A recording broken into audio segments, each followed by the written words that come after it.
Je me réfère au pouvoir connu centrifuge ou centripète qui agit dans toutes les directions. La base de ce nuage électrique ou de cet astre central, le siège des dieux, est sombre et non transparente, excepté pour de petites ouvertures innombrables, apparemment au fond du grand support ou l'autel de la déité, sur laquelle repose le dieu fumeux et les feux brillants par la plupart de ces ouvertures scintillent la nuit dans toute leur splendeur et semblent être des étoiles, aussi naturelles comme les étoiles que nous avons vues briller dans notre maison à Stockholm, sauf qu'elles apparaissent plus grandes. Le Dieu qui fume donc, avec chaque révolution quotidienne de la Terre, semble aborder à l'est et descendre à l'ouest comme fait aussi notre Soleil sur la surface externe. En réalité, les gens du dedans croient que le Dieu qui fume est le trône de leur Jéhovah et qu'il est stationnaire. L'effet de nuit et le jour est, donc, produit par la rotation quotidienne de la Terre. J'ai depuis découvert que la langue des gens du monde intérieur s'apparente beaucoup au sanskrit.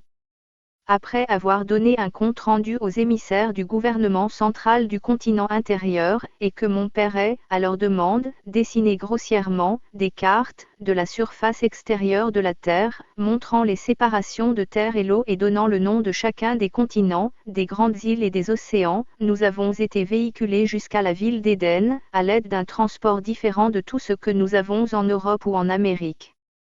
Ce véhicule était indubitablement de quelque adaptation électrique.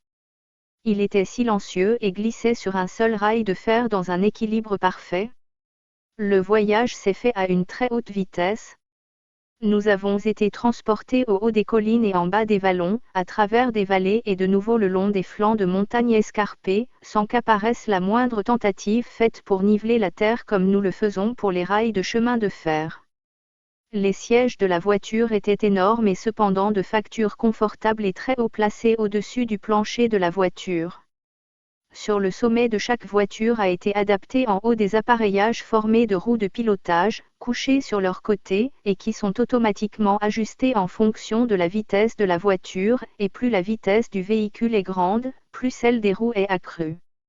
Jules Galdea nous expliqua que ces roues tournantes pareilles à des roues de ventilateur au sommet des voitures annulaient la pression atmosphérique, ou ce qui est généralement compris comme étant la gravitation, et grâce à la suppression de cette force ou son annulation, la voiture ne peut plus basculer d'un côté à l'autre du rail unique comme s'il était dans un vide. Les roues de pilotage dans leur révolution rapide supprimaient efficacement le prétendu pouvoir de gravitation, ou la force de pression atmosphérique ou quelle que soit l'influente puissance, que cela puisse être, qui est à l'origine du fait que toutes les choses non soutenues tendent à tomber de haut en bas sur la surface de la Terre ou sur le plus proche point de résistance. La surprise de mon père et de moi-même fut indescriptible quand, en traversant la majestueuse magnificence d'un hall spacieux, nous avons été finalement conduits devant le très grand prêtre, régnant sur toute la région. Il était richement vêtu et beaucoup plus grand que ceux qui se trouvaient autour de lui, et il ne devait pas avoir moins de 14 pieds, 4,26 mètres, ou 15 pieds de haut, 4,57 mètres. La pièce immense, dans laquelle nous avons été reçus, semblait être constituée finement de solides blocs d'or abondamment incrustés de bijoux d'une étonnante brillance. La ville d'Éden se situait dans ce qui semblait être une belle vallée, mais, en fait, elle dominait le plateau de la montagne, le plus élevé du continent intérieur, de plusieurs milliers de pieds plus haut que n'importe quelle partie de la campagne environnante. C'est la place la plus belle que j'ai jamais contemplée dans tous mes voyages. Dans ce jardin surélevé, il y avait toutes sortes de fruits, des vignes, des arbustes, des arbres et des fleurs grandissaient dans une abondance généreuse. Dans ce jardin, 4 fleuves prennent leur source dans une fontaine artésienne puissante. Ils se divisent et coulent dans 4 directions. Cette place est appelée par des habitants le nombril de la terre, ou le commencement, le berceau de la race humaine. Les noms des rivières sont l'Euphrate, le Pison, le Géon et le Hide de Quel. Puis l'Éternel Dieu planta un jardin d'Éden et fit pousser du sol des arbres de toute espèce agréables à voir et bons à manger. Le livre de la Genèse 2, 8-9. L'insoupçonnable nous attendait dans ce palais de beauté, lorsque nous avons retrouvé notre petit bateau de pêche.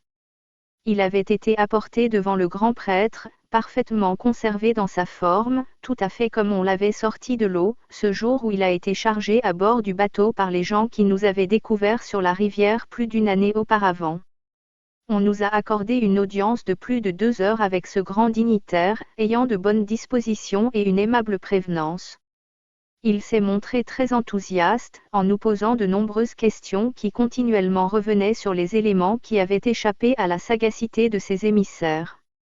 À la fin de l'entrevue, il nous a suscité notre satisfaction, en nous demandant si nous aurions voulu rester dans son pays ou si nous aurions préféré retourner au monde extérieur, suggérant que le voyage de retour, couronné de succès, était possible à travers les barrières formées par les ceintures de glace qui encerclent les ouvertures du nord et du sud de la Terre.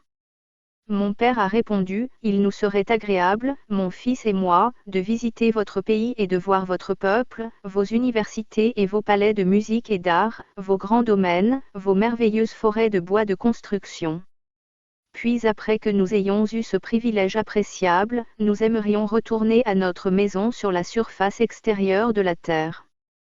Ce fils est mon seul enfant et ma bonne épouse devrait être lasse d'attendre notre retour. Je crains que vous ne puissiez jamais retourner, a répondu le grand prêtre en chef, parce que la voie est la plus dangereuse. Cependant, vous visiterez les pays différents avec Jules Galdéa comme escorte et il vous sera accordé chaque fois courtoisie et bonté. Dès que vous serez prêt à entreprendre un voyage de retour, je vous assure que votre bateau qui est exposé ici, sera mis à l'eau à l'embouchure de la rivière Iddekel, et nous vous souhaiterons bon voyage sous la protection de Jéhovah. Ainsi terminait notre seule entrevue avec le grand prêtre ou le haut dignitaire du continent. Fin de la 3e partie. Agartha, voyage à l'intérieur de la Terre creuse, partie 4.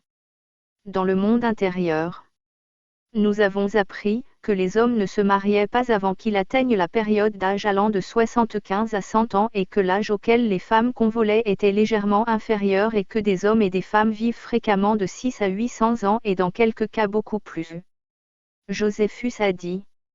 Dieu a prolongé la vie des patriarches qui ont précédé le déluge à la fois à cause de leurs vertus et aussi pour leur donner l'occasion de perfectionner les sciences de géométrie et l'astronomie, qu'ils avaient découvertes et qu'ils n'auraient pas pu faire s'ils n'avaient pas vécu 600 ans, car c'est seulement après cette période de 600 ans que la grande année s'accomplit.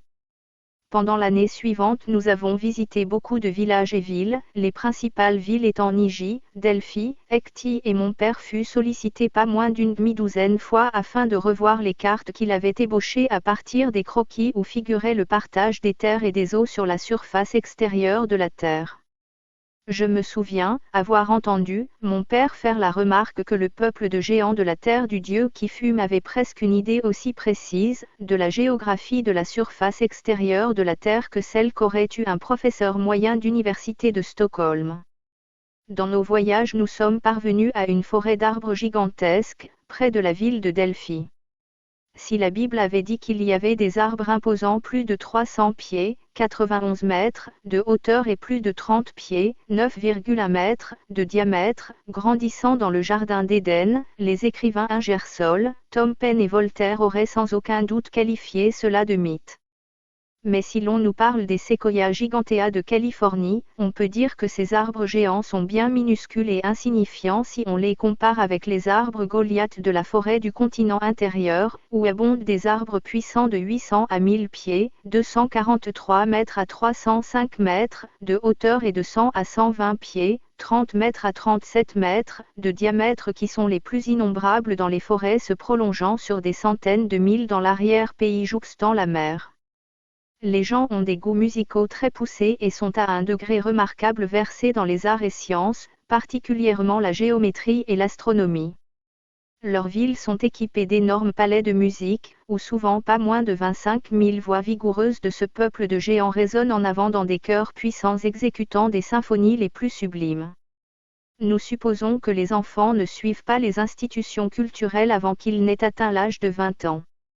Alors leur vie scolaire commence et continue pendant 30 ans, dont 10 sont uniformément consacrés par tous les deux sexes à l'étude de la musique.